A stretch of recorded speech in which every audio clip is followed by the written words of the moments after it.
Alright, class, this is going to be me narrating the second article. So if you want, go ahead and pause it. When you need me to pause it, you can rewind. If you lost your place, whatever you need to do, let's get it done. So this is going to be the second article. Everyday mysteries. Why songs get stuck in our heads.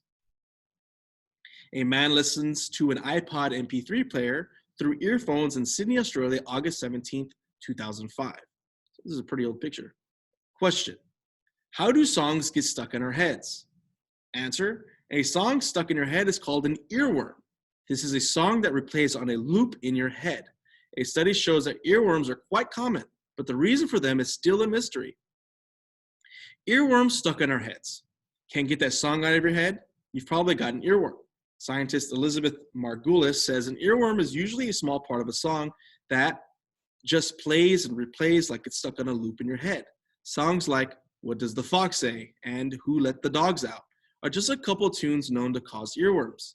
Experiencing an earworm is quite common. A study found that more than 9 out of 10 people reported having an earworm at least once a week. About 1 out of 4 had earworms more than once a day. Try to remember, although earworms are common, what causes them is still a mystery. That's mainly because earworms happen unexpectedly. As a result, it's nearly impossible for scientists to study them. The information that scientists have collected so far come from a small survey and diary studies. In diary studies, people take notes on their experience and then share the notes with scientists. But most people are not very good at remembering how often they get earworms, how long an earworm lasts, or when they first noticed one. Earworms could have something to do with how music affects the part of the brain that controls movement.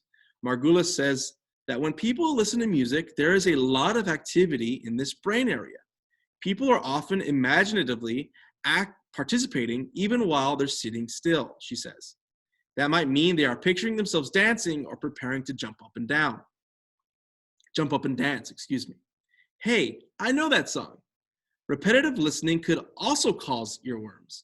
Most of the time we listen to music we've already heard before, Margulis says. Once you've heard a song 4 or 5 times, the sound of one note reminds you of the next note. You can almost feel exactly what's going to happen next, Margulis says. A song structure might cause the music to get stuck in your head too. Most earworms are simple and repetitive, Professor James Calaris says. Calaris studies how people remember music. Taking notes on the notes.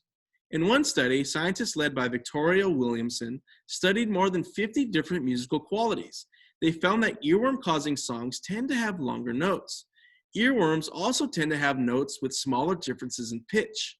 Pitch is how high or low the notes are. For example, a flute makes a high-pitched sound. A bass makes a low-pitched sound. Williamson says note length and pitch are 2 features that make songs easier to sing. An earworm is basically your brain singing, she says. Almost everyone gets earworms at some point, but Williamson has found that people with mild obsessive-compulsive disorder, OCD, experience them more often. People with OCD tend to have repeated thoughts and feelings, Williamson said. It's no surprise they have repeated mental music as well. In the mood for an earworm, experiencing earworms also seems to depend on being in the right mood at the right time.